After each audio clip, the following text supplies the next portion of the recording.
आंधियों को जीत है जहां बिजलियां गिराने की, मुझे भी जीत है वहां आसिया बसाने की। हिम्मत और हौसले बुलंद है, खड़ा हूं अभी गिरा नहीं हूं, अभी जंग बाकी है और मैं हारा नहीं हूं। राजकुमार जी, सांसद डूंगरपुर बासाड़ा, युवा जोश, सबसे कम उम्र के राजस्थान के विधायक बने थे और आपने जनता ने अब आपको दिल्ली भेजा है, तो बिल्कुल डेफिनेट रूप से दिल्ली के अंदर यह प्रस्ताव आपके कर कमलों द्वारा बिल प्रदेश का होगा। सम्मिलित करते हैं राजकुमार जी रॉड। सभी साथियों को जय जोहार। गोविंद गुरु महाराज को नमन। इस आदिवासी अंचल में काम करने वाले, इस समुदाय के स्वाभिमान हक अधिकार की लड़ाई लड़ने वाले टाटिया मामा भील, भक्ति के माध्यम से समाज में जन जागरण करने वाले संत सुरमाल महाराज, मावजी महाराज, और साथ ही इस इलाके के अंदर मामा बालेश्वर, जिन्होंने आदिवासी बाहुल्य क्षेत्र के अंदर इस समाज को एकजुट करके इस समाज के लिए, हक अधिकार के लिए, स्वाभिमान के लिए अंग्रेजों से लड़ाई लड़ी, राजा रजवाड़ों से लड़ाई लड़ी। इन समस्त महापुरुषों को, इन गुरुओं को नमन करते हुए मेरी बात को शुरू करना चाहूंगा। आज ये जो कारवां बढ़ा है, रास्ते में लोग आ रहे हैं, ये किसी के बुलाए हुई भीड़ नहीं है। ये 1500 आदिवासी 17 नवंबर 1913 को जो शहीद हुए थे, उनका खून है और वो बदला लेने के लिए आई हुई है आज।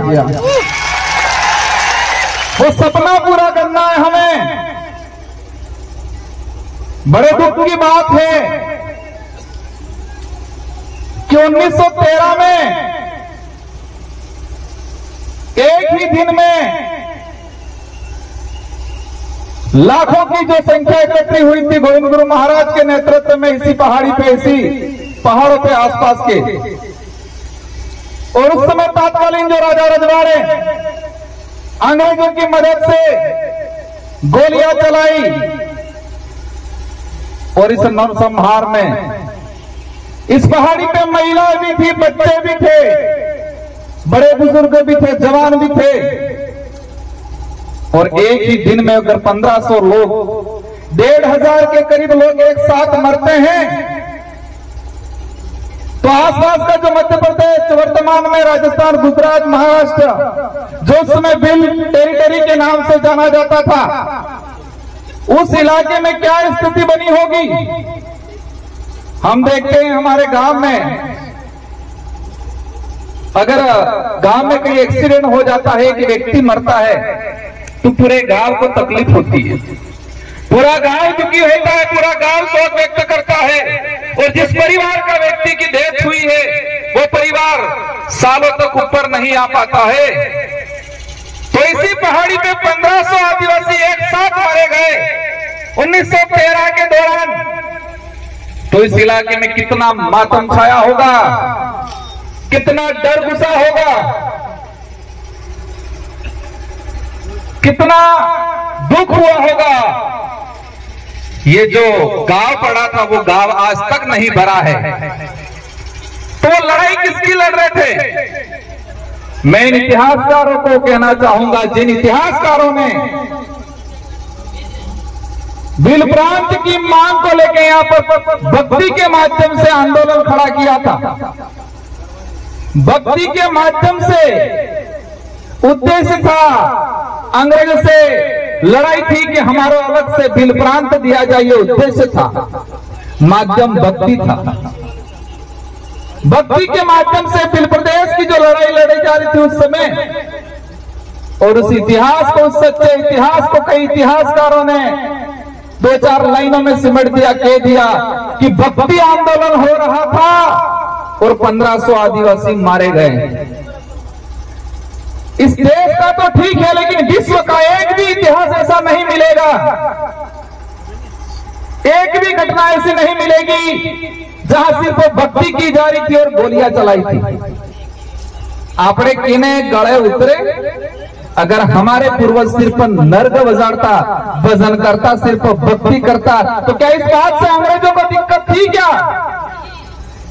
भक्ति करने से सिर्फ दिक्कत नहीं थी, लेकिन भक्ति के माध्यम से समाज को जागरूक करके अलग बिलराज कायम कर रहे थे, उस बात से उन लोगों को दिक्कत थी। लेकिन इस इतिहास को बदल दिया गया, उस इतिहास को दबा दिया गया। मैं इस विचारधारा को धन्यवाद देना चाहूंगा, इस विचारधारा की शुरुआत में काम करने वाले लोगों को धन्यवाद देना चाहूंगा, जिसकी बदौलत दबा हुआ इतिहास वापस उजागर हुआ और आज लाखों की संख्या में इसी पहाड़ी पे ये कारवां खड़ा हुआ है। इस कारवां के साथ हर समुदाय का व्यक्ति यहाँ प्रतिनिधित्व कर रहा है, माइनॉरिटी का भी है, एससी समुदाय का भी है, ओबीसी का है, कई जनरल के भाई भी हैं। हमारे साथ वो हर व्यक्ति है जो मानवता में विश्वास करता है, जिसके अंदर छुआछूत है, भेदभाव है, जिसके अंदर शोषण की भावना है, वो व्यक्ति इस विचारधारा का हमेशा विरोध करेगा। जिस व्यक्ति के अंदर ये भावना है शोषण की, छुआछूत की, शोषण की, वो व्यक्ति हमेशा हमारा विरोध करेगा और हम भी ऐसे लोगों को विरोध करते रहेंगे हमेशा के लिए। हर उस व्यक्ति का, हर उस समाज का सम्मान करेंगे, हर उस व्यक्ति का सम्मान करेंगे जो मानवता में विश्वास रखता हो, जो छुआछूत में विश्वास नहीं रखता हो, जो शोषण में विश्वास नहीं रखता हो। इन सभी लोगों का, उन सभी समाज का हम सम्मान करेंगे। हमारे पूर्वज भी करते आए थे और हम भी करेंगे, लेकिन अब वो वक्त नहीं रहा है। शोषण होता आया है समाज में, बिल प्रदेश की मांग है। कई लोग चाहते हैं, पूछते हैं क्यों। दुख की बात यह है कि हमारे भी समाज के, इस समाज का सर्टिफिकेट लगा के अधिकारी, कर्मचारी, नेता बन जाते हैं और वो ये भूल जाते हैं कि मैं किस सर्टिफिकेट लगाने की वजह से। मैं ये उनकी योग्यता पर सवाल खड़ा नहीं करना चाहता, लेकिन आदिवासी समुदाय का वो व्यक्ति अगर कहे कि मैंने आदिवासी का सर्टिफिकेट नहीं लगाया और मैं सिर्फ मेरी योग्यता से आगे बढ़ा, ऐसा कोई माई का लाल हो तो बताओ। दुख होता है जिस समाज का सर्टिफिकेट लगा के बड़ा पेट करके बैठे हैं, बड़े अधिकारियों की पोस्ट पे बैठे हैं, लेकिन उस समाज का आदमी उनके पास जाता है तो वो हीन भावना से देखते हैं। लेकिन वो वक्त भी आ गया है कि ऐसे लोगों को भी समाज समय आने पे समाज के बीच में नहीं बैठने देगा और उनके अंतिम संस्कार में 4 लोग भी उनको कंधा देने वाले नहीं मिलेंगे। ये वक्त भी आ रहा है। आज तो समाज की स्थिति बनी हुई है। बिल प्रदेश की डिमांड इसलिए है, बिल प्रदेश नहीं बनने से हमारा आदिवासी समुदाय कुछ राजस्थान में हो गया, कुछ मध्य प्रदेश में, कुछ महाराष्ट्र में, कुछ इधर गुजरात में अंदर, और उसी की वजह से हमारा समुदाय 4 हिस्सों में, 4 राज्यों में बटा। उस वजह से हमारी संस्कृति का विनाश होने के कंगार पे चली गई, हमारा इतिहास दबा दिया गया और हमारा जो भौगोलिक क्षेत्र है, इस भौगोलिक भूखंड के अंदर जो खनिज है, उन खनिजों को निकाल के 4 राज्यों का राजकोष में जमा किया और आदिवासियों को इसका फायदा आज तक नहीं मिला। सबसे बड़ी बात यह है, देश के अंदर कुपोषण का आंकड़ा निकाल के देखें। देश में कुपोषित इलाका अगर आता है, रेड इलाका, तो यही बिल प्रदेश की टेरिटरी जो वर्तमान में 4 राज्यों में बटा हुआ है, उसी इलाके के अंदर भुखमरी है, कुपोषण है, अशिक्षा है। तो इसके जिम्मेदार उस समय तत्कालीन जो लोग राज्यों का पुनर्गठन करते थे, राज्यों का निर्माण करते थे, उन लोगों ने इस समुदाय के साथ अन्याय किया गया है। कई लोग कहते हैं कि नई पार्टियां, नई विचारधारा के लोग इस मांग को कर रहे हैं। हम तो 1913 में जो गोविंद गुरु महाराज ने जो मांग रखी थी, जिनके लिए 1500 आदिवासी शहीद हुए थे, उसी मांग को हम आगे बढ़ा रहे हैं। हम कोई नया काम नहीं कर रहे हैं। और इस बात को लेके कांग्रेस के भी कई नेताओं ने ये बात रखी है और वर्तमान में टीएडी मंत्री, और देखा है मैंने राष्ट्रीय पार्टियों के अंदर टीएडी मंत्री वो बनाया जाता है जो किसी के इशारे पे चलता है, उनको पर्ची पकड़ा दी जाती है और उनसे पढ़वा दिया जाता है। ऊपर माल जो खाली है बिल्कुल अड़ा ऊपर मार जाते कि नहीं बोली। नंदलाल जी मेरा टीएडी मंत्री थे, भाजपा से ही बिलोंग करते थे। उन्होंने खुद ने कहा था बिल प्रदेश बनना चाहिए, तो बाबूलाल जी आज कौन सी खेत ही मिली हो जो आज के रहो नहीं बनना चाहिए। कई नेताओं ने, कांतिलाल जी पुरिया मध्य प्रदेश से, उन्होंने आपकी बात रखी थी। गुजरात के कई नेताओं ने बात रखी है और राहुल गांधी जी खुद यहां बोल के गए हैं कि आदिवासी देश का मूल मालिक है। तो क्या बाबूलाल जी उनसे भी ऊपर चले गए? ऐसा लग रहा है मुझे। मैं कई बार कहता हूं, आज यहां पर जो आए हैं वो गरीब परिवार से आदमी आया है। इस आंदोलन में, इस कार्य में जो पहुंचा है गरीब परिवार से, जिसके पास पैसा नहीं है, दौलत नहीं है, बड़े बड़े बंगले नहीं है, गाड़ियां नहीं है, लेकिन वो यहां पर आया है क्योंकि उसका जमीर जिंदा है। इसका जमीर जिंदा है। उनके अंदर यह है कि मुझे आत्म स्वाभिमान की लड़ाई लड़नी है, मेरे पूर्वजों का अधूरा सपना पूरा करना है, ये दिमाग में है। हमारे भी समाज के बहुत सारे पैसे वाले ऐसे लोग जो पेट भरने की लड़ाई लड़ते हैं, सुख सुविधा अर्जित करने की लड़ाई लड़ते हैं, स्वाभिमान की लड़ाई नहीं लड़ते हैं। और ना नेशनल पार्टियों को भी हमसे यही दिक्कत है, हमें यही चाहते हैं, हमारे से यही चाहते हैं कि आप सिर्फ भौतिक सुविधा की बात करो, पेट भरने की बात करो, सरकारी गेहूं की बात करो, आप अधिकार और जल जंगल जमीन की बात मत करो, ये चाहते हैं वो लोग। हम सिर्फ 2 रुपये गेहूं की बात करेंगे, हम रोटी कपड़े मकान की बात करेंगे। अगर यही बात करते हैं तो किसी पार्टी वालों को हमसे दिक्कत नहीं है, लेकिन हम जल जंगल जमीन की बात करते हैं उनको दिक्कत हो जाती है। हम धर्म की बात करते हैं उनको दिक्कत हो जाती है, और धर्म की बात करते ही पूरे आग बगुला हो जाते, पूरा फपड़ जाते हैं ये लोग। फपड़ते हैं नहीं फपड़ते? मदन दिलावर जी फपड़ गए थे, लेकिन आज पता था मानगढ़ की धरती पे आदिवासी समुदाय एकजुट हो रहा है और उनकी पार्टी का ऊपर से प्रेशर था, और 2 महीनों बाद उनको कहना पड़ा कि मैं खुद आदिवासी हूं, मेरे पापा दादा सीतामाता अभ्यारण्य में रहते थे, ये बोल के चले गए। प्रतापगढ़ वाले साथियों, खोजना पड़ेगा उनके बाप दादा सीतामाता अभ्यारण्य में कहां रहते थे, क्या वो भी झूठ बोला है कि नहीं बोला, इस पे भी अब जांच कराएंगे हम लोग। इनको छोड़ने वाला नहीं है। उस कौम को छेड़ा तुमने, जिस कौम ने अंग्रेजों से लोहा लिया, मुगलों से लोहा लिया, राजा रजवाड़े से लोहा लिया, ये बात अलग है। हमारा समुदाय भोला है, सीधा है, हम दयालु हैं। उसी बात का कई लोगों ने हमारे साथ फायदा उठाया है, लेकिन अब वक्त नहीं रहा, हम चतुर हो गए हैं, सावधान हो गए हैं। अब ये लड़ाई लड़ने वाली हम सिर्फ नेता एमएलए एमपी बनाने तक सीमित रहने वाले नहीं है।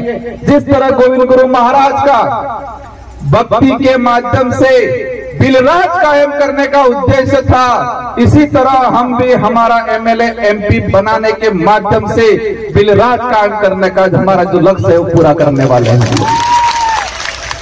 मैं इस कमांडाल में विराजमान सारे साथियों से अनुरोध करना चाहूंगा, हम यहाँ पर आ गए, तालियां बजा दी, हमने 1-2 सेल्फियां ले ली, इंस्टाग्राम पे चढ़ा दिया, वहां तक सीमित नहीं रहना है।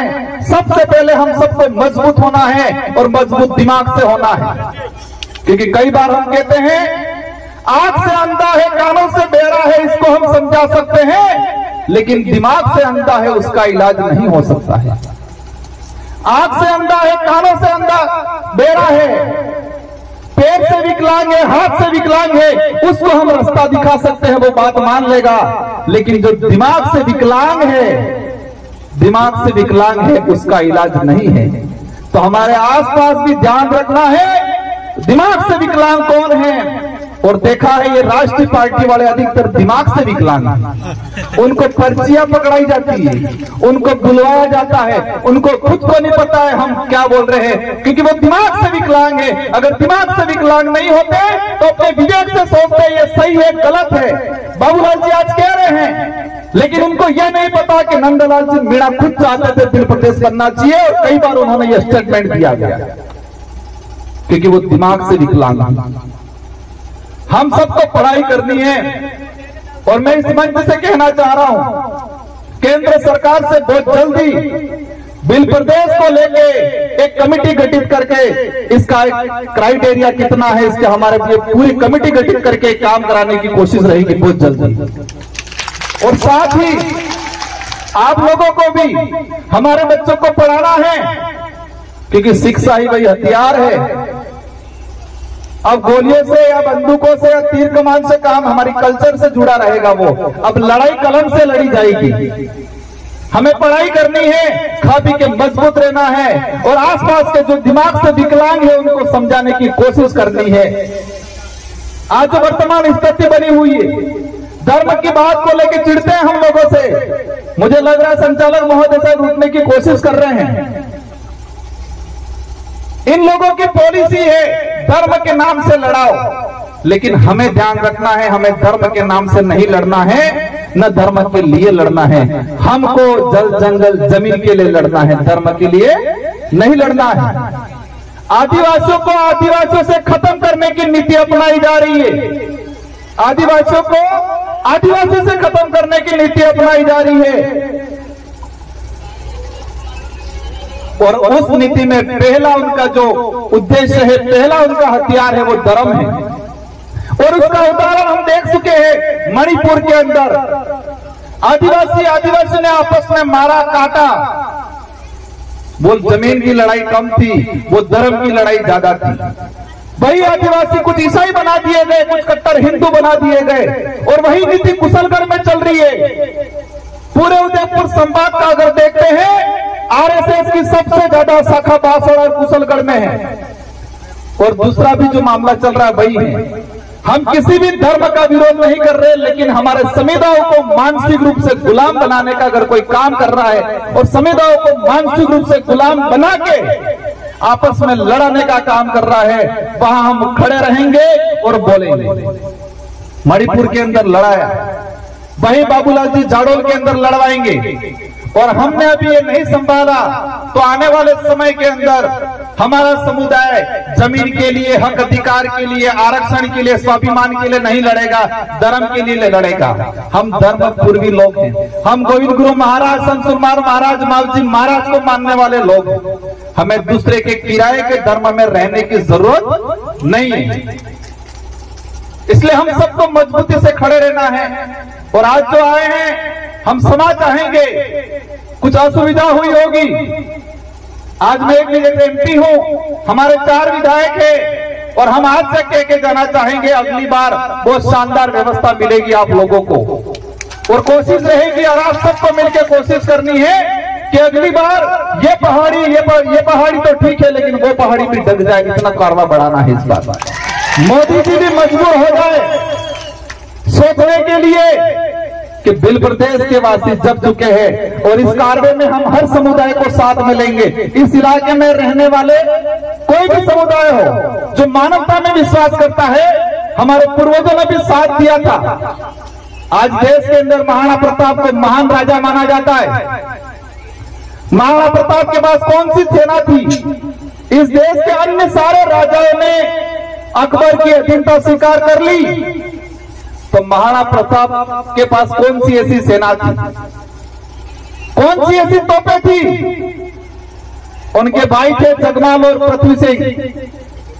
वो 2 भाई भी मान सिंह जी के साथ चले गए थे।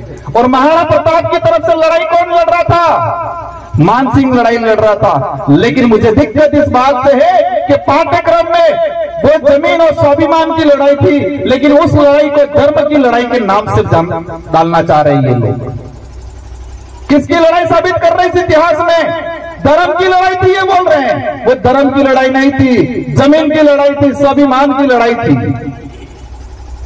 लेकिन आज इसको झूठा परोसा जा रहा है। वही कौम है जो महाराणा प्रताप के साथ खड़ी रही थी। माइनॉरिटी के लोग थे, आदिवासी समुदाय थे, गला कटवाया था और राणा प्रताप को देश के अंदर महाराणा प्रताप का गर्व दिलाया। और वही कौम हम उस समुदाय को भी कहना चाहते हैं, आप दूसरे के बहकावे में नहीं आए। पहले एक भाईचारा था, उस भाईचारे को बढ़ाए। मैं दोबारा वही कहना चाहूंगा, हर उस व्यक्ति का हम साथ देंगे, हर उस व्यक्ति को साथ रखेंगे जो मानवता में विश्वास रखता है, छुआछूत भेदभाव शोषण की नीति से दूर रखता है, और हर व्यक्ति का हम साथ देंगे। साथ ही सभी साथियों को शांतिपूर्वक तरीके से जाना है। कुछ असुविधा हुई होगी, आयोजन कमेटी ने बहुत शानदार आयोजन किया है।